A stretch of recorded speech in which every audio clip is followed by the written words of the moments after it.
السلام علیکم ورحمۃ اللہ وبرکاتہ۔ ان الحمد للہ نحمده ونستعینه ونستغفره ونعوذ باللہ من شرور انفسنا ومن سیئات اعمالنا من يهده الله فلا مضل له ومن يضلل فلا هادي له، أشهد أن لا إله إلا الله وحده لا شريك له وأشهد أن محمدا عبده ورسوله، أما بعد فإن أحسن الحديث كتاب الله وخير الهدي هدي محمد صلى الله عليه وسلم وشر الأمور محدثاتها وكل محدثة بدعة وكل بدعة ضلالة وكل ضلالة في النار۔ يا أيها الذين آمنوا اتقوا الله حق تقاته ولا تموتن إلا وأنتم مسلمون۔ يا أيها الذين آمنوا اتقوا الله وقولوا قولا سديدا يصلح لكم أعمالكم ويغفر لكم ذنوبكم، ومن يطع الله ورسوله فقد فاز فوزا عظيما، ومن يعص الله ورسوله ويتعد حدوده فقد ضل ضلالا مبينا۔ أعوذ بالله من الشيطان الرجيم، بسم الله الرحمن الرحيم۔ إنا نحن نزلنا الذكر وإنا له لحافظون۔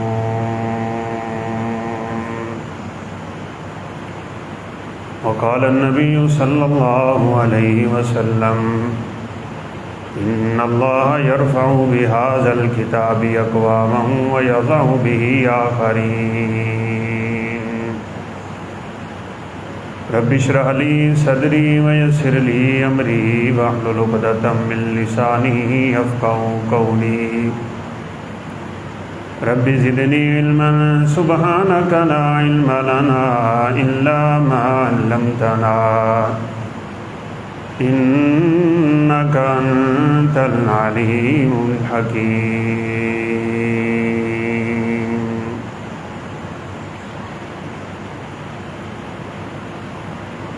قرآن مجید فرقان حمید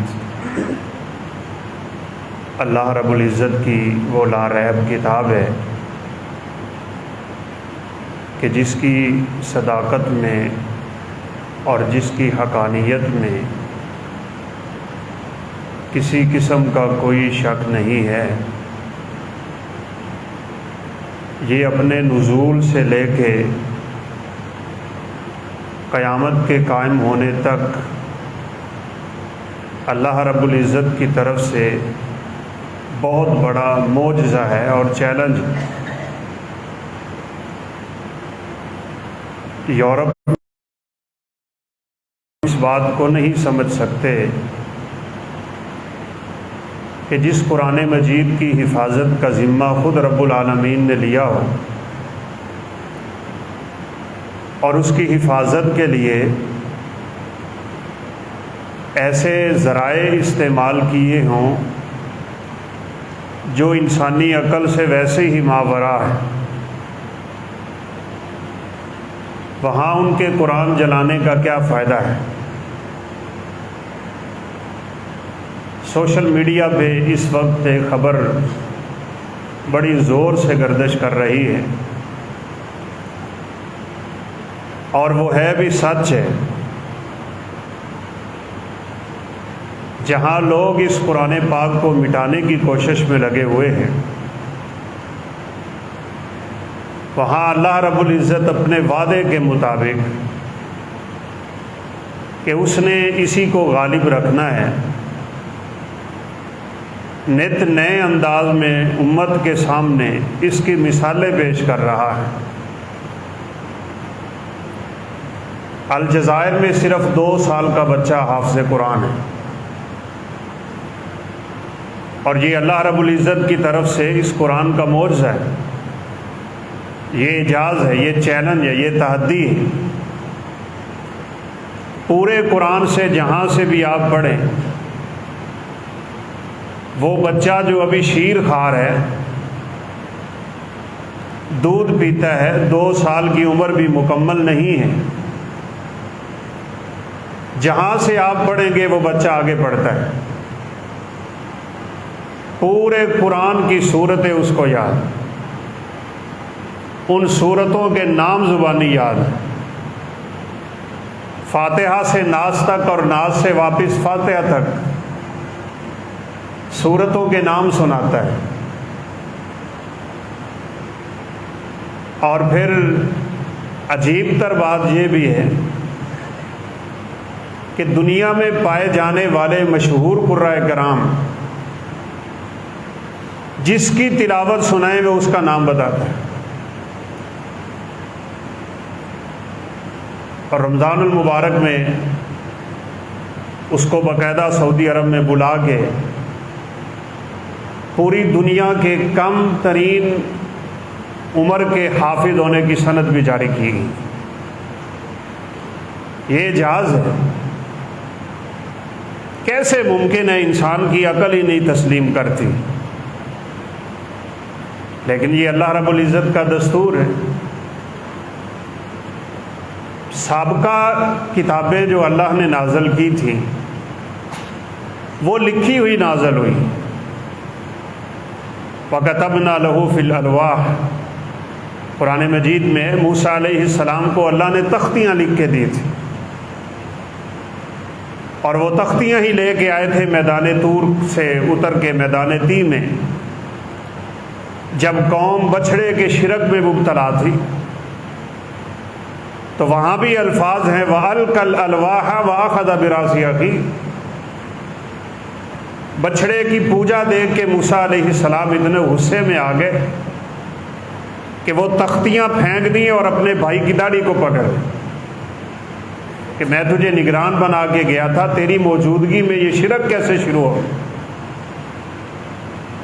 صحف ابراہیم و موسیٰ، وہاں صحیفوں کا تذکرہ ہے، کتابت تھی، لکھی ہوئی تھی، لیکن قرآن مجید اللہ رب العزت نے لکھا ہوا نازل نہیں کیا۔ آپ ذرا اس کی حفاظت کے ربانی طریقے دیکھیں گے تو حیران رہ جائیں۔ جب قرآن ابھی نازل ہونے لگا ہے نا، تو نزول قرآن سے پہلے اللہ رب العزت نے شہاب ثاقب کا بندوبست کیا۔ یہ گویا کہ چھوٹے چھوٹے آگ کے انگارے جو آسمان سے برسنا شروع ہو گئے تھے۔ مشہور حدیث ہے، رسول اللہ صلی اللہ علیہ وسلم نے فرمایا کہ فرشتے جب اللہ رب العزت کا پیغام اگلے فرشتوں کو منتقل کرتے تھے نا، تو بادلوں سے فرشتوں کی آواز آتی تھی۔ آپ نے فرمایا وہاں یہ شیاطین پھرتے ہوتے تھے، یہ جن زمین سے چڑھ چڑھ کے آسمان کے قریب تک پہنچ کے یہ اللہ رب العزت کے ان پیغامات کو کبھی کبھی سن لیا کرتے تھے، اور پھر آپ صلی اللہ علیہ وسلم نے ان کے چڑھنے کی مثال بھی دی اور ان کے بولنے کا انداز بھی بتایا۔ آپ نے یوں اپنے ہاتھ پہ ہاتھ رکھا، فرمایا یوں ایک دوسرے کے اوپر چڑھتے چڑھتے آسمان تک پہنچ جاتے۔ اب فرشتے کا پیغام سن گئے، فرمایا ککڑی کی کڑ کی طرح آگے اپنے نجومی کے کان میں ڈالتے۔ مثال کے طور پہ اللہ رب العزت کا پیغام ہو کہ فلاں علاقے میں بارش نازل کرو، یہ پیغام اللہ رب العزت کا فرشتے جب دنیا کے فرشتوں کو سناتے تھے تو یہ جن وہاں کچھ نہ کچھ سن لیتے تھے۔ یسترقون السمع، کان لگا کے بیٹھے ہوتے، آسمان میں ان کے بیٹھنے کی جگہ تھی، وہاں سے بیٹھ کے سنتے اور شاید سناتے اللہ رب العزت ہماری آزمائش کے لیے تھے۔ اب آگے جب نجومی کے کان میں ڈالتے اور نجومی لوگوں کو بتاتا کہ فلاں علاقے میں بارش ہوگی، فلاں علاقے میں یہ کام ہوگا، وہاں زلزلہ آئے گا، وہاں سیلاب آئے گا، تو لوگ ان کی باتیں مانتے۔ نبی کریم صلی اللہ علیہ وسلم نے فرمایا فَيَكْذِبُونَ مَعَ مِئَةَ كَاذِبًا، 100 جھوٹ پھر ساتھ ملا کے یہ بیان کرتے، لوگ پھر بھی مان جاتے تھے۔ لیکن جب قرآن نازل ہونے لگا ہے، لکھا ہوا بھی نہیں ہے کہ جبریل کے ہاتھ سے چھین کے کوئی اس میں تبدیلی کر لے گا، لکھا نہیں ہے، یہ اللہ رب العزت نے پڑھ کے جبریل امین کو سنایا۔ اس لیے ایک روایت میں آتا ہے کہ جب اللہ رب العزت نے چند سورتوں کی تلاوت کی تو جبریل امین کی زبان سے بے ساختہ نکلا تھا کہ وہ زبانیں کتنی خوش نصیب ہوں گی جو اس کی تلاوت کریں، وہ دل کتنے خوش بخت ہوں گے جو اس کلام الہی کو محفوظ کر لیں۔ بل هو آیات بینات فی صدور الذین اوتوا العلم، فرمایا یہ تو اللہ رب العزت کی آیتیں ہیں، اہل علم کے سینوں میں اللہ محفوظ رکھتا ہے۔ ساری دنیا کے قرآن لے جائیں، حفاظ کرام اٹھ کے اس قرآن کو دوبارہ مرتب کر دیں۔ سب سے پہلے جب سیدنا ابو بکر صدیق رضی اللہ تعالیٰ عنہ نے قرآن کو لکھوایا ہے نا، کتابت تو اللہ کے پیغمبر نے بھی کروائی تھی کہ گزشتہ جمعہ چونکہ 18 ذوالحجہ کا تھا اور یہ دن سیدنا عثمان رضی اللہ تعالیٰ عنہ کی شہادت کا تھا، جب وار کیا نا تو انگلیاں کٹی سیدنا عثمان بن عفان کی، تو انہوں نے کہا تھا میں نے اللہ کے پیغمبر کے زمانے میں انہی انگلیوں سے قرآن لکھا تھا، میں نے مفصلات لکھی تھیں، سورہ حجرات سے لے کے سورہ ناس تک کی صورتیں مفصلات کہلاتی۔ یہ بھی ایک علمی سی بات ہے، ان صورتوں کو تقسیم کیا گیا ہے، سبع طوال، پھر معین، پھر مثانی، پھر مفصلات۔ مفصلات کی پھر 3 قسمیں ہیں، طوال مفصل، اوساط مفصل، قصار مفصل۔ یہ قرآنی علوم ہیں، ہمیں سیکھنے بھی چاہیے، اللہ ہمیں توفیق دے۔ فرمایا میں نے ساری مفصلات ان انگلیوں سے لکھی تھی جن انگلیوں کو آج تم نے اللہ کے راستے میں شہید کر دیا۔ لکھایا تو اللہ کے پیغمبر بھی کرتے تھے قرآن، لیکن 30 پارے ایک جگہ پہ جمع نہیں تھے۔ کوئی آیت نازل ہوتی، آپ کاتب کو بلاتے، اسے کہتے یہ فلاں صورت میں فلاں آیت کے بعد رکھ دو۔ ہوا کیا، رسول اللہ صلی اللہ علیہ وسلم کے زمانے میں حفاظ کی تعداد بہت کم ہے، چونکہ قرآن نازل ہو رہا ہے۔ آپ صلی اللہ علیہ وسلم مدینہ میں رہے، قرآن نازل ہو رہا ہے۔ آخر میں جا کے سورہ نصر نازل ہوئی تھی، تو آپ صلی اللہ علیہ وسلم کو یقین ہونے لگا کہ اب قرآن پورا ہو رہا ہے، اب میرا واپسی کا سفر شروع ہونے والا ہے۔ اس لیے صحابہ کرام میں حافظوں کی تعداد کم ہے۔ قبیلہ رال اور زکوان اور اسیہ کے چند لوگ آئے، اور یہ بہت بڑے قبائل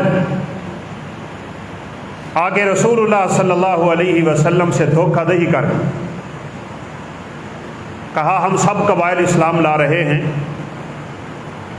آپ اپنے وہ صحابہ ہمارے ساتھ بھیج دیں جو ہمیں قرآن پڑھایا کریں۔ اللہ اکبر۔ ہم یہ باتیں بھی اس لیے کرتے ہیں کہ ہمارے عقائد کی درستگی ہونی چاہیے۔ اب رسول اللہ صلی اللہ علیہ وسلم کو ان کے مذموم ارادوں کا علم نہیں، آپ نے 70 قراء صحابہ ان کے ساتھ بھیجے، رستے میں انہوں نے 70 کے 70 قراء کو گھیر کے شہید کر دیا۔ 1 مہینہ مسلسل فجر کی نماز کی دوسری رکعت کے رکوع کے بعد اللہ کے پیغمبر ان کے خلاف دعائیں کرتے تھے، ان پہ عذاب نازل ہونے کی باتیں کیا کرتے تھے، ان پہ لعن طعن ہوا کرتا تھا، صحابہ آمین کہتے تھے۔ تو پھر اللہ رب العزت نے ہی آپ صلی اللہ علیہ وسلم پہ قرآن نازل کیا کہ اب آپ چھوڑ، لیس لک من الامر شیء او یتوب علیہم او یعذبہم فانہم ظالمون، اب ان کا معاملہ رب کے سپرد کر دیں۔ اگر آپ جانتے تھے، علم غیب تھا، آپ حاضر ناظر تھے، آپ کو پتہ تھا، تو پھر نعوذ باللہ اپنے 70 صحابہ کو دھوکے سے آپ نے شہید کروانا۔ اب یہ قرہ صحابہ شہید ہو گئے، اللہ کے پیغمبر دنیا سے چلے گئے۔ سیدنا عمر فاروق رضی اللہ تعالیٰ عنہ، ابو بکر صدیق رضی اللہ تعالیٰ عنہ کا مشورہ ہو رہا ہے۔ عمر فاروق نے کہا ہم ایسا نہ کریں، قرآن جمع کر لیں، ایک جگہ پہ ہم قرآن کو جمع کر لیتے۔ عمر فاروق رضی اللہ تعالیٰ عنہ نے فرمایا کہ جو کام رسول اللہ صلی اللہ علیہ وسلم نے نہیں کیا ہم کیوں کریں؟ کہا عمر حفاظ جب دنیا سے اٹھ جائیں گے تو یہ بکھرا ہوا قرآن کوئی عید کسی کے پاس ہے، کوئی کسی کے پاس ہے، اس کا کیا بنے گا؟ قرآن کے ضائع ہو جانے کا اندیشہ ہے۔ عمر فاروق رضی اللہ تعالیٰ عنہ یہی کہتے تھے ابو بکر نہ کریں، جب اللہ کے حبیب نے ایک جگہ پہ جمع نہیں کیا تو ہم کیوں کریں؟ کہتے ہیں ما زال یکررها، ابو بکر میری ذہن سازی کرتے رہے، عمر قرآن ضائع ہو جائے گا، حفاظ دنیا سے اٹھے تو پیچھے حافظ نہ ہوگا، ہم اس قرآن کو جمع کرتے۔ کہا حتی شرح اللہ صدری، اللہ رب العزت نے میرا بھی سینہ کھولا اور میرے دماغ میں بھی یہ بات آ گئی کہ ابو بکر جو کہہ رہے ہیں صحیح کہہ رہے ہیں۔ قرآن مجید کی کتابت کرنے والوں میں سب سے بڑا نام سیدنا زید بن ثابت رضی اللہ تعالیٰ عنہ کا ہے، سردار ہیں کاتبین وحی کے، بلا کے انہی کی ذمہ داری لگا دی۔ دیکھیں قرآن کتنے حفاظت سے ہم تک پہنچا ہے۔ کہا زید حافظ صحابہ کو اکٹھا کر لو، کاتبین وحی کو اکٹھا کرو جو اللہ کے پیغمبر کے زمانے میں قرآن لکھا کرتے تھے، وہ خود بھی حافظ قرآن۔ کہا ایک ایک جگہ سے لوگوں سے لکھی ہوئی قرآن کی آیات جمع کر، اور ہاں جو قرآن لکھا ہوا لائے گا اس سے گواہ بھی پیش کرے، خود بھی حافظ، کاتبین وہی بھی حافظ، لیکن قرآن کو جمع کرتے ہوئے بھی قرآن کی حفاظت کا طریقہ دیکھیں۔ کہا جو لائے کہ میرے پاس اللہ کے پیغمبر کے زمانے کی لکھی ہوئی آیات موجود ہیں وہ 2 گواہ بھی پیش کرے، پھر اس کو آپ لکھیں گے۔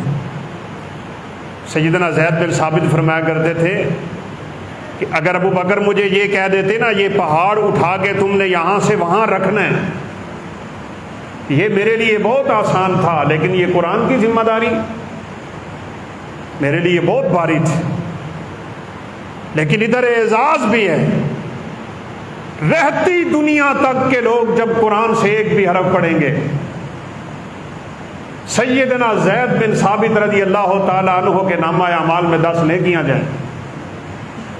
قرآن جمع کرنے والوں کے لیے یہ ایک نیکیوں کا بہت بڑا سیزن بن جائے گا اور کھاتا کھلا رہے گا۔ لکھتے لکھتے پورا قرآن جمع ہوا ہے، ایک آیت نہیں ملی کسی کو۔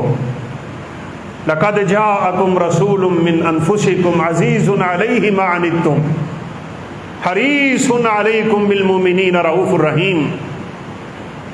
کہا تلاش کرو، آیت ہے، سینوں میں محفوظ ہے، پورا قرآن لکھا ہوا ملا ہے، آخر یہ آیت کہاں گئی؟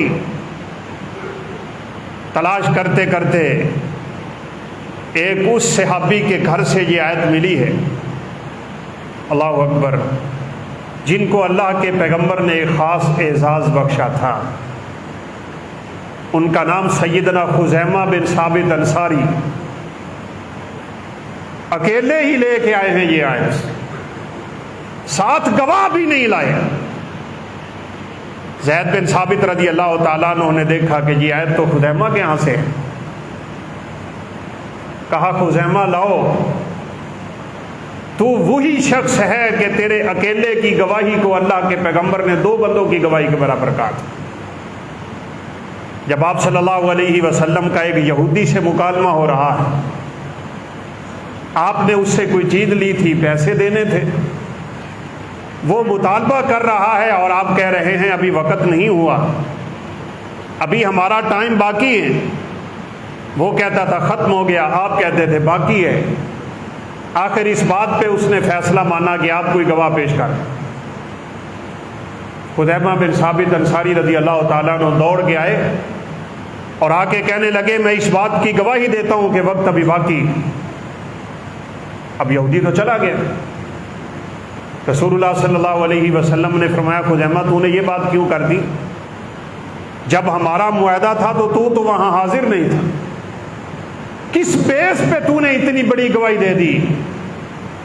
کہا رب کے حبیب جب آپ کی زبان سے سنا ہے تو گواہی کی ضرورت کیا رہے؟ آپ نے فرمایا جا خزیمہ، آج کے بعد تیرے اکیلے کی گواہی 2 مردوں کی گواہی کے برابر رہے۔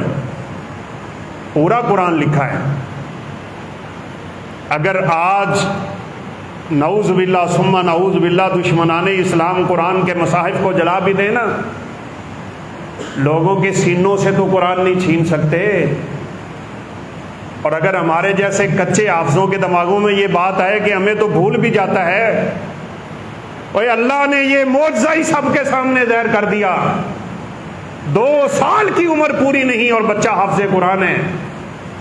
ابھی تو قرآن کی حفاظت کے نہ جانے کتنے طریقے ہمارے سامنے موجود ہیں۔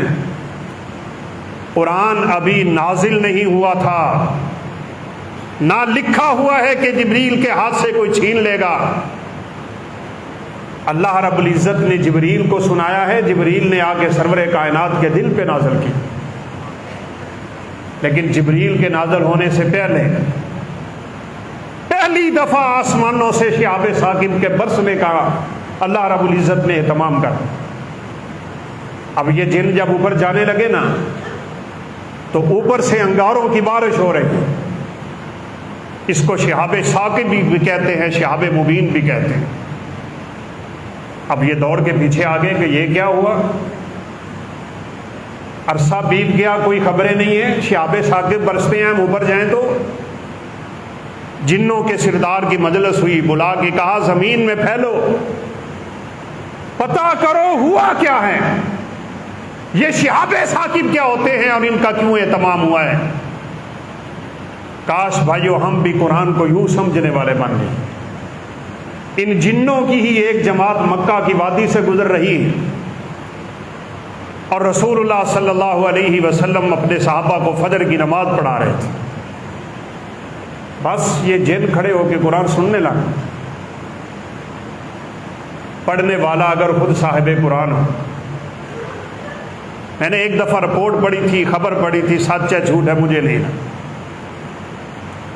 کہ ایک دفعہ مسلمان پائلٹ سے غلطی سے غیر مسلموں کے طیارے میں قاری عبد الباسط کی تلاوت لگ گئی تھی۔ قاری عبد الباسط عبد الصمد رحمۃ اللہ علیہ، مسجد نبوی میں بادشاہی مسجد میں ان کی محفل ہوئی تھی۔ اب جو ہی لگی غلطی سے تو اس نے جلدی سے بند کر دی۔ ان کا اصرار تھا کہ یہ لگاؤ، یہ کیا ہے؟ یہ خدا کی قسم سمجھ نہ بھی آئے نا، قرآن کا انداز بڑا عجیب، اور پڑھنے والا اگر خود عامل بھی ہو، حافظ بھی ہو، قاری بھی ہو، دائی بھی ہو، سمجھتا بھی ہو، اپنی زندگی بھی اس کے مطابق گزارتا ہو تو سبحان اللہ اس کی بات کا اثر۔ انہوں نے کہتے ہیں جب دوبارہ تلاوت لگائی نا تو سمجھ کسی کو نہیں آئی، لیکن جہاز کے اکثر لوگوں نے کلمہ پڑھا اور مسلمان۔ اس میں سود ہے، اس میں تاثیر ہے۔ جن قرآن سنتے رہے، قرآن سنتے رہے، اور آپ صلی اللہ علیہ وسلم کی نماز کے بعد واپس پلٹے، خبر کیا دی ہے، بتایا کیا تھا؟ یہ نہیں کہ شہاب ثاقب اس لیے برستے ہیں کہ قرآن نازل ہوا ہے۔ کہا انا سمعنا قرآنا عجبا یہدی الی الرشد فآمنا بہ، اور سنو ہم نے تو وہ قرآن سنا ہے جس میں سراسر ہدایت ہی ہدایت ہے، ہم تو قرآن سنتے ہی سارے کے سارے مسلمان ہو گئے، ہم تو ایمان لے آئے۔ اب دیکھو تم نے کیا کرنا ہے۔ اس لیے رسول اللہ صلی اللہ علیہ وسلم جب مدینہ تشریف لائے تھے نا، تو جنوں کی ایک جماعت نے آپ سے باقاعدہ یہ گزارش کی تھی کہ آپ ہمارے یہاں تشریف لائیں۔ آپ نے جنوں کو دعوت دی اور انہوں نے کلمہ پڑھا اور مسلمان۔ جیسے مسلمان ہم لوگ اللہ رب العزت کے احکامات کے مکلف ہیں، جن بھی مکلف۔ اب دیکھیں ادھر قرآن نازل ہو رہا ہے، جس فرشتے کی ذمہ داری ہے قرآن نازل کرنے کی، یہ بیچارے قرآن جلا کے کیا سمجھتے ہیں کہ قرآن کوئی دنیا سے ختم ہو جائے گا؟ تم جیسے لاکھوں کروڑوں دنیا سے ختم ہوئے، یہ رب کا دستور ہے، یہ رب کا قانون ہے۔ ارسل رسولہ بالہدی ودین الحق لیظہرہ علی الدین کلہ ولو کرہ المشرکون۔ ساری کائنات کے کافر مل جائیں، ساری کائنات کے مشرک مل جائیں، یہ قرآن کا ایک حرف کیا، ایک زبر کیا، ایک نقطے کی بھی تبدیلی کرنا چاہیں تو رب کعبہ کی قسم نہیں کر سکے۔ اللہ رب العزت نے اس کو پوری دنیا میں آخر کار غالب کر کے چھوڑنا ہے، یہ رب کا وعدہ ہے۔ اور ہم کہا کرتے ہیں جب تک مسلمان تھے یہ دین ہر اعتبار سے غالب تھا، سیاست کے اعتبار سے بھی، قوت کے اعتبار سے بھی، طاقت کے اعتبار سے بھی، دلائل کے اعتبار سے بھی، براہین کے اعتبار سے بھی دشمن کی ٹانگیں کام جایا کرتی تھی، اور اللہ کے پیغمبر کے خوف سے ایک مہینہ بیٹھے دور دشمن کے دل کانپنا شروع ہو جاتے تھے۔ قرآن خدا کی قسم اپنے اعجاز کے اعتبار سے، اپنی قوت کے اعتبار سے، اپنی دلیل کے اعتبار سے، براہین کے اعتبار سے، اپنی ترتیب کے اعتبار سے، اپنی تنسیق کے اعتبار سے، اپنی تنظیم کے اعتبار سے پوری دنیا پہ آج بھی خدا کی قسم غالب ہے۔ صرف سیاسی طور پہ اس لیے غالب نہیں کہ مسلمانوں نے خود اسلام کو چھوڑ رکھا ہے، جب یہ واپس آئیں گے اللہ رب العزت پھر سے اس دین کو پوری دنیا میں غلبہ عطا کر، اور یہ ہوگا جب امام مہدی رحمۃ اللہ علیہ نازل ہو، امام مہدی علیہ السلام کا نزول ہوگا، اس وقت پھر سے دنیا اسلام کی طرف پلٹ آئے گی اور پھر سے اسلام پوری دنیا کا دین اور مذہب بن جائے۔ یہ تو غلط ہے۔ اب جس جبریل کو اللہ رب العزت نے چنا نا قرآن نازل کرنے کے لیے، اس کے بارے میں قرآن خود کہتا ہے انہ لقول رسول کریم ذی قوت عند ذی العرش مکین مطاع ثم امین۔ جس فرشتے کے ذریعے رب نے قرآن کو نازل کرنا تھا وہ فرشتہ بھی بڑی قوت والا ہے۔ یہ نہیں ہے کہ جن بڑی طاقتوں والے ہیں وہ جبریل سے قرآن چھین کے اس میں تبدیلی کر لیں۔ جبریل تو خود بڑی طاقتوں کا مالک ہے، اس لیے آپ صلی اللہ علیہ وسلم نے فرمایا میں نے جبریل کو 2 دفعہ اصل شکل میں دیکھا ہے۔ وَلَهُ 600 جناح، جبریل کے 600 پر تھے۔ اس نے ایک پر کھولا تو مشرق کو گھیر گیا، دوسرا کھولا تو پورا مغرب اس پہ آ گیا تھا۔ وَلَقَدْ رَآهُ بِالْأُفُقِ الْمُبِينِ، دوسری دفعہ جبریل کرسی پہ نازل ہوئے تھے، اور جبریل کے رعب کا عالم تھے یہ تھا۔ سرور کائنات علیہ السلام نے فرمایا پورے کا پورا آسمان جبریل کے خوف سے بھرا ہوا۔ اسی لیے رسول اللہ صلی اللہ علیہ وسلم دوڑ کے اپنے گھر چلے گئے، زملونی زملونی، چادر دو میرے اوپر چادر دو، لگتا ہے میری موت کا وقت قریب ہے۔ گھر والوں نے چادر دی تھی۔ پھر اماں جی خدیجہ رضی اللہ تعالی عنہا آپ کو لے کے ورقہ کے پاس گئی تھی، کہا دیکھیں ان کے اوپر کیا نازل ہونے لگا ہے۔ اس نے پشین گوئی کر دی کہ یہ اللہ کے حبیب ہیں، رب کے آخری رسول ہیں، یہ قرآن ہے جس کی پشین گوئیاں تورات اور انجیل اور زبور میں موجود ہیں۔ اب یہ فرشتہ خود بڑی قوتوں کا مالک ہے اور حافظ قرآن بھی ہے۔ قرآن کے ورقے جلا کے تم کیا دنیا سے قرآن ختم کر لو گے؟ جبریل اس کائنات میں قرآن کا سب سے پہلا حافظ ہے بھائی، وہ حافظ ہی ہے، اسے بھولا نہیں ہے۔ جبریل نے پورے کا پورا قرآن اب جس دل پہ نازل کرنا تھا یہ بھی حفاظت کا ذریعہ ہے۔ اس دل کو اللہ کے پیغمبر کے سینے سے نکال کے دھویا گیا، فرشتوں نے ہڈیاں توڑی، آپ کا دل نکالا، جنت کی تھالی میں رکھا، زمزم کے پانی سے دھویا، کالا سا نقطہ نکالا، ھذا حظک من الشیطان، پھر اس میں نور اور ایمان اور حکمتیں بھریں۔ اب وہاں پہ قرآن نازل ہونے لگا ہے۔ آپ صلی اللہ علیہ وسلم جبریل کے پیچھے بڑا تیز پڑھتے تھے۔ پہلی وحی نازل ہوئی، اقرأ بسم ربک الذی خلق، قربان جائیں۔ جبریل نے کہا تھا اقرأ، آپ پڑھیں۔ آپ صلی اللہ علیہ وسلم نے فرمایا میں قاری نہیں ہوں، ما انا بقاری، میں پڑھ سکتا ہی نہیں ہوں۔ اور یاد رکھیں یہ بھی قرآن کی حفاظت کا ایک ذریعہ ہے۔ جس پہ قرآن نازل ہو رہا ہے اس کے بارے میں کائنات کا کوئی انسان یہ دعویٰ ہی نہیں کر سکتا کہ یہ قرآن خود لکھتے ہیں۔ کیوں دعویٰ کرے گا؟ ان کو لکھنا آتا ہی نہیں۔ کوئی یہ دعویٰ نہیں کر سکتا کہ یہ قرآن اپنی طرف سے بناتا ہے۔ بنا کیسے سکتے ہیں؟ آپ کو کوئی شے پڑھنی ہی نہیں آتی۔ ہمارے پاس جو نئے نئے محقق ہیں نا بیچارے، وہ سمجھتے ہیں کہ یہ پڑھا لکھا نہ ہونا تو دنیا میں بڑا عیب ہے۔ تو وہ کہتے ہیں جی آخری زمانے میں اللہ کے پیغمبر کو پڑھنا لکھنا آ گیا تھا، یہ اپنی طرف سے اٹکل پچو نہ لگایا کرے۔ سرور کائنات کو آخر دم تک نہ لکھنا آتا تھا نہ پڑھنا آتا تھا۔ اس لیے حدیبیہ کے مقام پہ سن 6 ہجری کی بات، جب آپ صلی اللہ علیہ وسلم حدیبیہ کے مقام پہ رکے ہوئے، معاہدہ ہوا ہے، بڑی مشہور بات ہے۔ سیدنا علی رضی اللہ تعالیٰ عنہ اس معاہدے کی کتابت کر رہے تھے۔ اگر اللہ کے پیغمبر کاتب ہوتے تو خود لکھ لیتے۔ پہلا کلمہ ہی آپ نے یہ لکھوایا تھا، من محمد رسول اللہ صلی اللہ علیہ وسلم۔ انہوں نے کہا ہم آپ کو نبی مان لیں اور رسول مان لیں تو پھر تو سارے اختلاف ہی ختم ہو جائیں گے، اس کو مٹائیں۔ یہاں لکھے من محمد عبداللہ، محمد بن عبداللہ لکھے، محمد الرسول اللہ ہم نہیں مانیں گے۔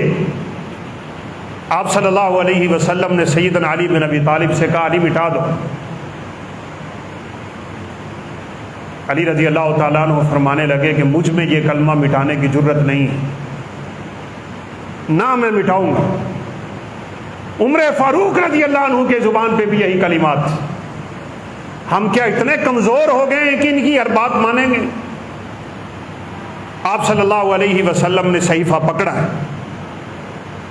آپ نے پکڑ کے علی سے پوچھا ہے بتا علی کہاں لکھا ہوا ہے محمد الرسول اللہ؟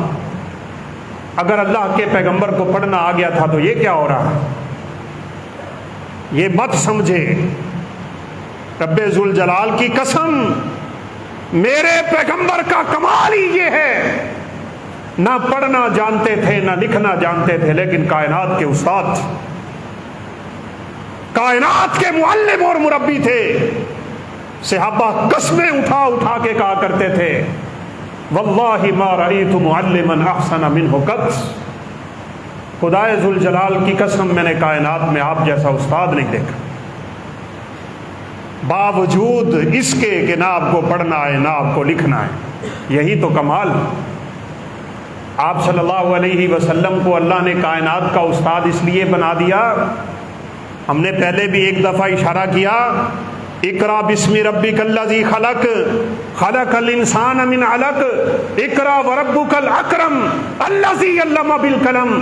فرمایا او میرا پیغمبر پڑھ اس رب کے نام سے جس نے ساری کائنات کو قلم سے علم سکھایا ہے، وربک الاکرم، اور تیرا رب بڑا کریم ہے، تجھے رب نے اپنے کرم سے سکھایا ہے، دوسروں کو اللہ نے قلم سے سکھایا۔ رب اس کے کرم سے سیکھا ہوا ساری کائنات کے کلمے بھی اس کا مقابلہ کیا کر سکتی ہیں؟ اب جس ذات پہ قرآن نازل ہو رہا ہے دل پہ ہو رہا ہے۔ آپ بڑی تیزی سے پڑھتے تھے تاکہ قرآن کا کوئی حصہ رہ نہ جائے۔ میں جبریل کی زبان سے نکلا ہوا کوئی حرف چھوڑ نہ بیٹھوں۔ اللہ رب العزت نے منع فرمایا لا تحرک بہ لسانک لتعجل بہ، او میرا پیغمبر اس قرآن کو جلدی یاد کرنے کے لیے اپنی زبان کو تیز تیز حرکت نہ دیا کر۔ ان علینا جمعہ و قرآنہ ثم ان علینا بیانہ، یہاں یہ بھی نقطہ یاد کر لیں، اللہ کے پیغمبر کی حدیث کی حفاظت بھی اللہ رب العزت نے خود اٹھا لی۔ کہا آپ کے سینے میں جمع کرنا بھی ہمارا کام، آپ کو پڑھنے کے طریقے سکھانا بھی ہمارا کام ہے، اور پھر اس قرآن کو بیان کرنا جس کو ہم حدیث کہتے ہیں۔ قرآن نے کہا کہ الصلاۃ، نماز قائم کرو، میرے پیغمبر کی حدیثیں بتاتی ہیں نماز کیسے قائم کرنی ہے۔ ادھر رب کا قرآن ہے، ادھر نبی کا بیان ہے، اس کو حدیث کہتے ہیں، اس کو قرآن کہتے ہیں، یہی دو چیزیں دین اور دین اسلام۔ فرمایا اس کو پڑھانا بھی ہماری ذمہ داری، اس کو آپ کے سینے میں اتارنا بھی ہماری ذمہ داری، اور اس قرآن کی پوری تفسیر بھی آپ کو سکھانا ہماری ذمہ داری ہے۔ یعنی آپ کی زبان سے جو حدیثیں نکلیں گی ان حدیثوں کی حفاظت کرنا بھی میں خدا کی ذمہ داری۔ یہ تو ساری ذمہ داریاں اس رب نے اٹھا رکھی، یہ بیچارے کیا جانے قرآن مجید کی حفاظت اللہ رب العزت نے کس کس انداز سے کی۔ اب رسول اللہ صلی اللہ علیہ وسلم صحابہ کو قرآن سنا رہے ہیں، اور یہ بات بھی آپ یاد رکھیے، پوری کائنات میں کوئی انسان ایسا نہیں ملے گا جس نے قرآن خود پڑھا۔ جائیں، ہمارا دعویٰ ہے، پوری دنیا میں کوئی مسلمان ایسا نہیں ملے گا جو قرآن خود پڑھ سکتا ہو، جب تک اس قرآن کو آپ کسی استاد سے نہیں پڑھیں گے یہ قرآن آتا ہی نہیں۔ اس لیے کہ اللہ رب العزت نے پڑھ کے جبریل کو سنایا تھا، جبریل نے پڑھ کے اللہ کے حبیب کو سنایا تھا، رب کے حبیب نے پڑھ کے صحابہ کو سنایا تھا، صحابہ نے پڑھ کے تابعین کو، تابعین نے تبع تابعین کو، انہوں نے تبع اتباع تابعین کو، انہوں نے ائمہ سلف صالحین کو، اور آج تک یہ قرآن کی ایک سند کا سلسلہ الحمدللہ چلتا ہے۔ آپ کا بھی استاد ہوگا، میرا بھی استاد ہوگا، اس استاد کی سند ہوگی، اور وہ سند ہم سے چل کے اللہ رب العالمین تک پہنچتی ہے۔ اسی لیے رسول اللہ صلی اللہ علیہ وسلم نے فرمایا تھا حبل اللہ المتین ممدود بین السماء والارض، لوگوں یہ قرآن اللہ کی رسی ہے، زمین سے آسمان تک ہے، اس کا ایک سرا تمہارے ہاتھ میں ہے، دوسرا سرا تمہارے رب العالمین کے ہاتھ میں۔ اور بھائیو یہ تو رب تک پہنچنے کا بہت قریب رستہ ہے۔ سیدنا عبداللہ بن مسعود رضی اللہ تعالیٰ عنہ کی روایت ہے، رسول اللہ صلی اللہ علیہ وسلم نے فرمایا من احب من سرہ ان یحبہ اللہ ورسولہ، جو شخص تم میں سے یہ چاہتا ہے نا کہ اللہ اور اللہ کے رسول سے محبت کرے، اور دوسرے لفظوں میں اللہ اور اللہ کے رسول اس سے محبت کریں، فَلْيَقْرَأْ فِي الْمُصْحَفِ، وہ یہ قرآن پکڑ لے، اس کو پڑھنا شروع کر دے۔ بھائیو ہم سب کا ایمان ہے یہ قرآن رب کا کلام، یہ نبی کائنات علیہ السلام پہ نازل ہوا ہے، اس کا پہلا حق ہی یہ ہے کہ اس کی تلاوت کی جائے، اس کی تلاوت کرے۔ کہ مظاہرے مظاہرے کرنا تو چلو ایک عارضی سا حل ہے نا، اس کا اصل حل یہ ہے کہ ہم اپنی زندگی میں اس کتاب کو اتار لیں، پھر دشمن کو کبھی جرت نہ ہوگی اس قرآن کو جلانے کی، جب ہماری زندگی قرآن بن جائے گی۔ اسی لیے صحابہ کرام سے جب پوچھا جاتا تھا، عائشہ صدیقہ سے بھی سوال ہوا تھا، بتاؤ اللہ کے پیغمبر کا اخلاق کیسا تھا، آپ کی زندگی کیسے تھی، آپ صلی اللہ علیہ وسلم کے شب و روز کیسے تھے؟ تو سیدہ نے فرمایا تھا کانا خلقہ القرآن، اگر آپ نے دنیا میں چلتا پھرتا قرآن دیکھنا ہو تو اللہ کے حبیب کو دیکھ لو۔ اور اسی لیے ہی ایک شاعر کا بڑا مشہور قول کہ یہ جو قرآن پڑھنے والے لوگ ہوتے ہیں نا، زندگی بھر قرآن کی مشقیں کر کر کے قرآن کے بڑے بڑے قاری بن جاتے ہیں، یہ جب بولتے ہیں تو حقیقت میں قرآن بول رہا ہوتا ہے، قاری نظر آتا ہے حقیقت میں ہے قرآن، اس کی زندگی قرآن کے مطابق ہوتی ہے۔ اگر مسلمان پھر سے قرآنی تعلیمات کو تھام لیں، اللہ رب العزت وہ عزتیں نصیب کرے گا جن کا رب تعالیٰ نے امت مسلمہ سے وعدہ کیا ہوا ہے۔ ان اللہ یرفع بہذا الکتاب اقواما ویضع بہ آخرین، عمر فاروق رضی اللہ عنہ کی روایت ہے، یہی قرآن لوگوں کو عزتیں دے گا، اسی قرآن کے ذریعے اللہ لوگوں کو ذلیل کر دے۔ اور سنن ترمذی کی ایک روایت ہے اور حقیقت میں وہ ہم سب کو جھنجھوڑ دینے والی ہے، لیکن ہمیں بس یقین ہو جانا چاہیے۔ فرمایا القرآن حجت لک او علیک، قیامت کے دن اس قرآن مجید نے مجھے اور آپ کو جب اللہ رب العزت کے سامنے دیکھنا ہے تو دو حال سے خالی نہیں ہے بھائی بات، یا یہ قرآن میرے اور آپ کے حق میں گواہی دے گا یا میرے اور آپ کے خلاف گواہی دے دے گا، بس تیسری بات کوئی نہیں۔ اور کہیں اللہ کے رسول بھی بولے وقال الرسول یا رب ان قوم اتخذوا هذا القرآن مہجورا، شکایت رب کے حبیب کی رب سے یہ ہوگی، یا اللہ یہ وہ میری امت ہے جس نے قرآن ہی چھوڑ دیا تھا۔ بھائی کم از کم اس کی تلاوت کریں، پھر اس کا حق ہے اس کو سمجھیں، پھر اس کا حق ہے اس پہ عمل کریں، پھر اس کا حق ہے اس کو ہم آگے پہنچائیں۔ یہ 5 بڑے حق قرآن مجید کے ہمارے اوپر ہیں، ایمان لانا، تلاوت کرنا، اس کو سمجھنا، سمجھ کے عمل کرنا، عمل کر کے اس کو آگے پہنچانا، اپنی زندگی اس کے مطابق شروع کر دو۔ خدائے ذوالجلال کی قسم، اللہ رب العزت دنیا اور آخرت کی عزتیں ہمارے قدموں میں ڈالے۔ تو رسول اللہ صلی اللہ علیہ وسلم جس معاشرے کو قرآن سنا رہے ہیں، اب یہ دیکھیں، یہ بھی قرآن مجید کی حفاظت کا ایک پہلو ہے۔ جبریل بڑی طاقتوں کے مالک، اب جبریل امین نے تو قرآن میں تبدیلی کیا کرنی تھی؟ ان کے بارے میں تو قرآن کہتا ہے امین، بڑا امانت دار فرشتہ ہے۔ فرشتے تو فرشتے ہوتے ہیں، وہ ویسے بھی رب کی نافرمانی نہیں کرتے۔ اب سرور کائنات پہ نازل ہوا ہے، آپ کیا تبدیلی کرتے نعوذ باللہ اس قرآن میں؟ ساری کائنات کا امین اور صادق ہے۔ وما هو علی الغیب بضنین، جھوٹ بولتا ہے کائنات کا بدبخت کہ اللہ کے حبیب نے قرآن کے چند سپارے چھپا لیے تھے۔ کہا یہ قرآن 40 پاروں کا تھا، نعوذ باللہ 10 پارے بکری کھا گئی۔ تمہیں بدبختوں یہ باتیں کرتے ہوئے نہ شرم آتی ہے نہ حیا آتی۔ سیدہ عائشہ صدیقہ طاہرہ مطہرہ کہا کرتی تھی، لوگوں کائنات کا جھوٹا انسان وہ ہے جس کی زبان سے کبھی سنو تو یہ کہہ رہا ہو کہ اللہ کے حبیب نے قرآن کی ایک آیت بھی چھپائی۔ قرآن نے خود گواہی دی، وما هو علی الغیب بضنین، میرا نبی کوئی بات چھپانے والا ہے ہی نہیں۔ پورے کا پورا قرآن اللہ کے حبیب نے پہنچایا۔ پھر آپ نے کیا تبدیلی کرنی تھی؟ جن کو سنانا تھا نا، ان کے بارے میں گمان ہو سکتا تھا کہ وہ اس قرآن میں تبدیلی کر لیتے۔ رب نے ساری حدیں ہی توڑ دی، خدا کی قسم۔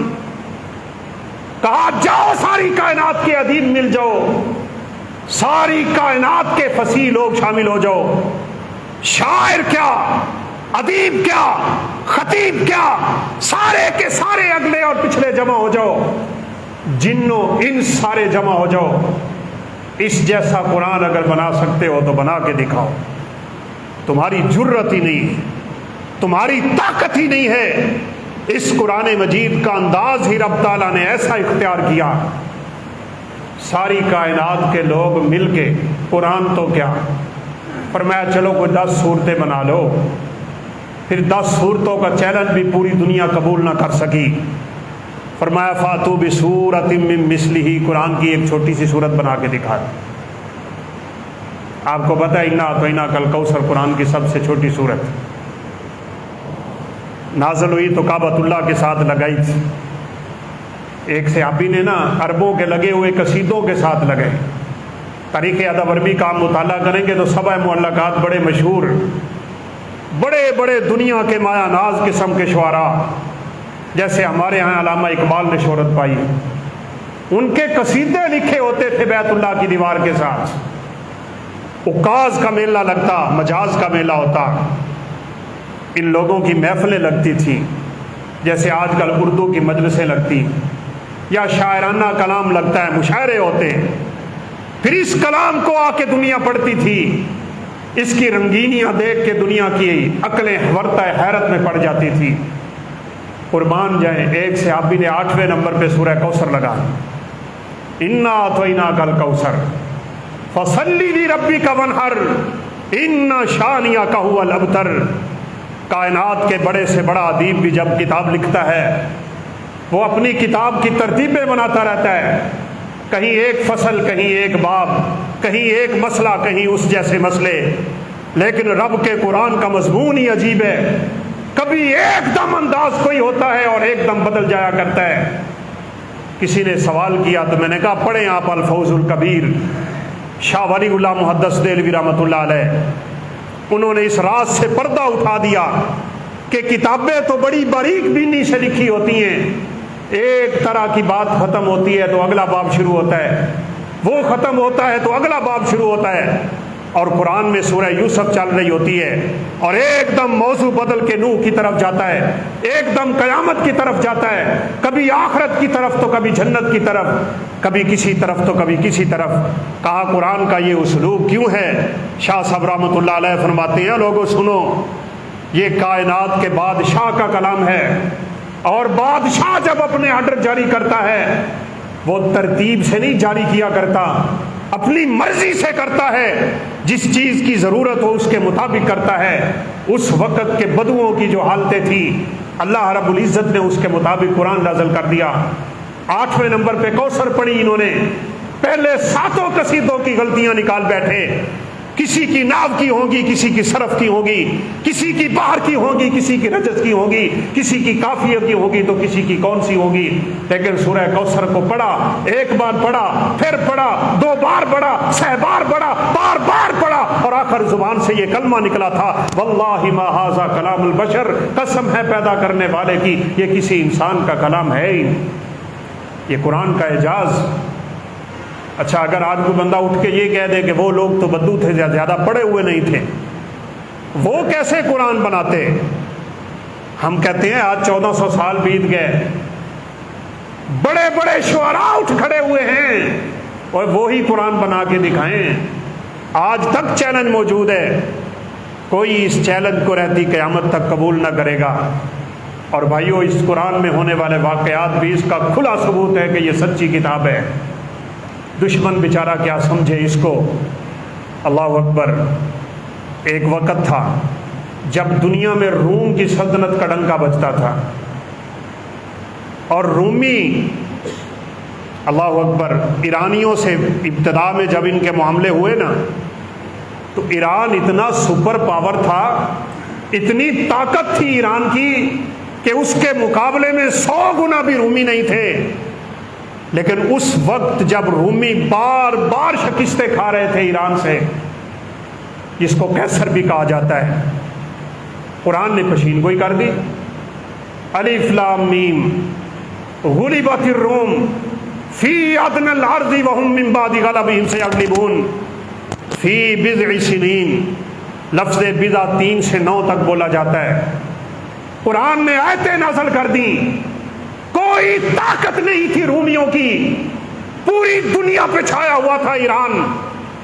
آپ یوں سمجھے جیسے آج کل امریکہ کے سامنے کسی چھوٹے سے غریب ملک کی حیثیت ہو، اس طرح اس وقت ایران کے سامنے روم کی حیثیت تھی، 1000 گنا بھی نیچے ہے۔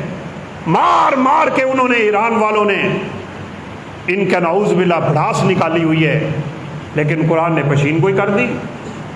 کہا 3 سال سے لے کے 9 سال تک اس تھوڑے سے عرصے میں رومی ایران کے ٹکڑے ٹکڑے کر دیں۔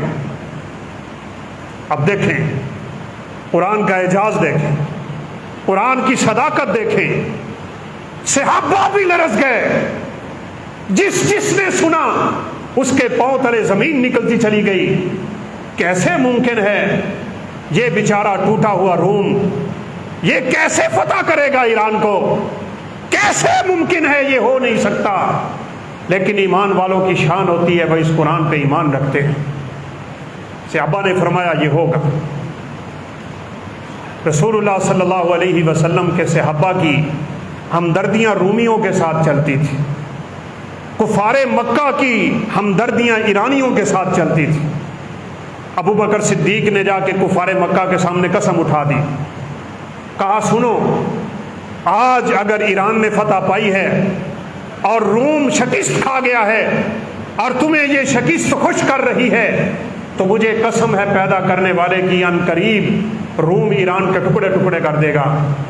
وہ لوگ ہنس رہے تھے۔ ابو بکر صدیق نے فرمایا آؤ میرے ساتھ جس طرح کی بات کرنی ہے کر لو، رب کا قرآن نازل ہو چکا ہے، فی بضع سنین، 3 سے 9 سال کے دورانیے میں کایا پلٹ جائے گی۔ اور پھر کائنات نے دیکھا یہ قرآن کیسا سچا ہوا، قسطنطنیہ سے روم کا بادشاہ نکلا، ایران کے ٹکڑے ٹکڑے کر دیے، خدا کی قسم اس دور سے لے کے آج تک ایران دوبارہ قوت نہ پکڑ سکا اور پکڑ بھی نہیں سکے گا، کیونکہ میرے پیغمبر کا فرمان ہے اذا ہلاک قیصر فلا قیصر ابادا، اذا ہلاک کسریٰ فلا کسریٰ ابادا۔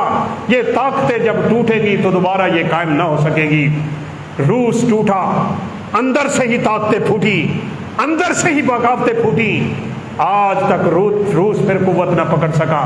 اس قرآن کی پیشین گوئیاں دیکھیں، نبی کائنات کے صحابہ کو مارا جا رہا ہے، مکے کی وادیوں میں گھسیٹا جا رہا ہے، سینے پہ پتھر رکھ کے اوباش گھسیٹا کرتے تھے۔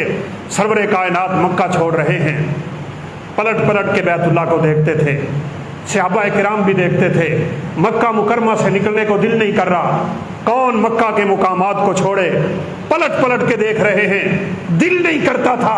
رب نے قرآن نازل کر دیا، ان الذی فرض علیک القرآن لرادک الی معاد۔ میں یہ صرف 2 مثالیں پیش کر کے بات ختم کرتا ہوں۔ کاش ہمیں بھی قرآن کی حقانیت پہ یقین آئے، کاش ہم بھی قرآن کے وعدوں کو سچا مانیں، کاش ہم قرآن کی پشین گوئیوں کو مانیں، کاش ہم قرآن کے حقائق کو مانیں۔ اور خدائے ذوالمنن کی قسم ہماری بدقسمتی ہے، کفار ہم سے زیادہ قرآن کو مان گئے اور وہ پلٹتے چلے گئے، وہ تیاریاں کرتے چلے گئے، انہوں نے قوتیں پکڑ لی، اور مسلمان ہے کہ اس نے قرآن کو سجا کے آرام سے اپنی الماری میں رکھ دیا۔ اس نے مردوں پہ پڑھنے کی کتاب بنا لی، اس نے یاسین پڑھ کے مردے کی روح نکلوانی ہے، اس نے کھانے پہ پڑھ کے ختم دیوانا ہے، اس نے بیٹی کے سر سے گھما کے نعوذ باللہ اس کی شادی کے وقت اس کو برکت والا بنانا ہے۔ ہم نے اس کتاب کو عجیب عجیب انداز سے استعمال کرنا شروع کر دیا۔ کوئی کہتا ہے جی پانی میں پیئے، کوئی کہتا ہے اس کو یہاں باندھ لیں، کوئی کہتا ہے تختیاں بنا لیں حروف مقطعات کی، وہ الف لام میم ہا میم عین سین کاف نون کاف وغیرہ وہ لٹکا کے بسوں میں لگا لیں، بس برکتیں آ جائیں گی۔ نہ ہم نے اس کو پڑھا، نہ ہم نے اس کو سمجھا، حالانکہ برکت آنی تھی اس کتاب اللہ کو پڑھنے کی وجہ سے اور اس کو سمجھنے کی وجہ سے۔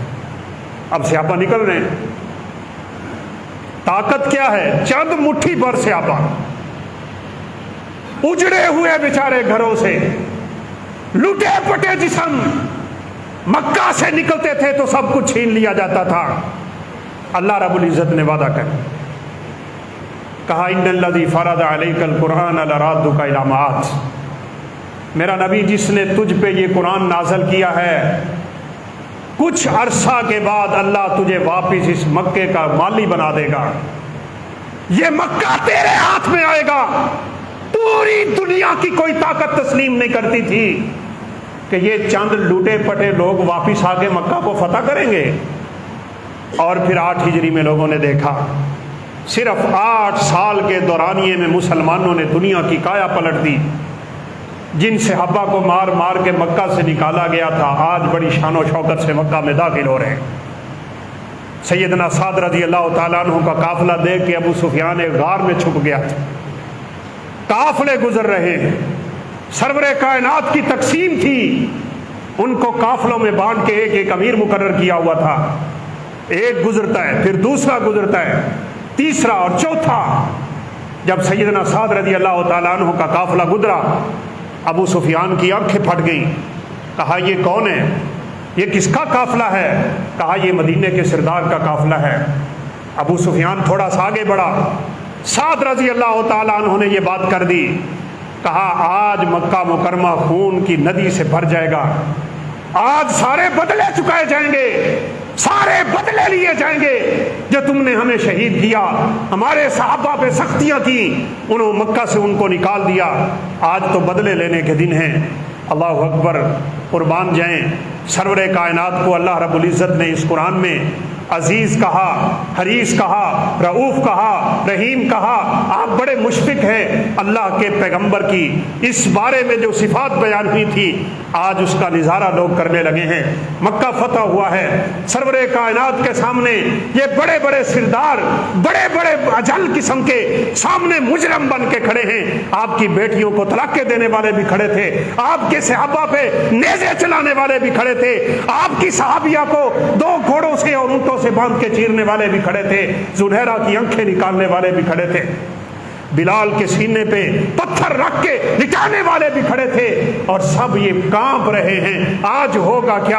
آپ کے اشارے سے گردنیں اڑے گی۔ آپ صلی اللہ علیہ وسلم نے پوچھا، بتاؤ اب میرے بارے میں تمہارا کیا خیال ہے؟ میں تم سے کیا سلوک کرنے لگا ہوں؟ کہا انت کریم ابن کریم ابن کریم، وہ تو عزت والا ہے، عزت والے کا بیٹا ہے، عزت والے عزتوں والے معاملے کیا کرتے ہیں۔ کبھی دشمن ہاتھ آ جائے، کبھی موقع مل جائے، وہ بدلے نہیں لیا کرتے۔ آج ہم آپ سے معافی کے طلبگار ہیں، معافی کی ہی امید رکھتے ہیں۔ وہ چونکہ قرآن نے میرے رب کو رحیم کہا تھا، آپ نے فرمایا لا تثریب علیکم اليوم، جو کلمہ یوسف علیہ السلام نے اپنے بھائیوں کو کہا تھا جب اللہ نے انہیں سلطنت دی تھی، فرمایا جاؤ آج کے دن تمہارے اوپر کسی قسم کا کوئی قدغن نہیں ہے، میں سب کے سب کو معاف کر رہا ہوں۔ ادھر اللہ کے پیغمبر کی زبان سے معافی کا اعلان نکلا ہے، اور ادھر قرآن کا یہ وعدہ بھی پورا ہو رہا ہے، وَرَأَيْتَ النَّاسَ يَدْخُلُونَ فِي دِينِ اللَّهِ أَفْوَاجًا، یہ سارے کے سارے کافر کلمہ پڑھتے گئے اور گروہ در گروہ مسلمان ہوتے۔ بھائیو یہ قرآن سچا ہے، اس پہ ہمیں بھی یقین ہو جائے، اس کو پڑھیں، اس کو سمجھیں، اس کے وعدے، اس کی وعیدیں، جنت و جہنم کے تذکرے، ایمان اور کفر اور منافقوں کی باتیں، کہیں یہ ہماری زندگی میں نعوذ باللہ دور اس کو ہم کر کے گمراہ تو نہیں ہو رہے، اور اللہ رب العزت کی ناراضگی تو مول نہیں رہ رہے۔ اللہ تعالیٰ سے دعا ہے وہ ہمارا اس قرآن سے تعلق مضبوط سے مضبوط کر دے، ہمارا شمار اللہ اہل قرآن میں کرے، اور قیامت کے دن اللہ اس قرآن کو ہمارے لیے سفارشی بنا دے، اور اس قرآن کو اور اس کی صورتوں کو اللہ قیامت کے دن ہمارے لیے عرش الہی کے سائے کی طرح سایہ کرنے والا بنا دے، اور ہم جب اس دنیا سے اٹھیں اللہ رب العزت ہماری زبانوں پہ اسی قرآن کی تلاوت جاری فرما دے۔ وآخر دعوانا ان الحمد للہ رب العالمین۔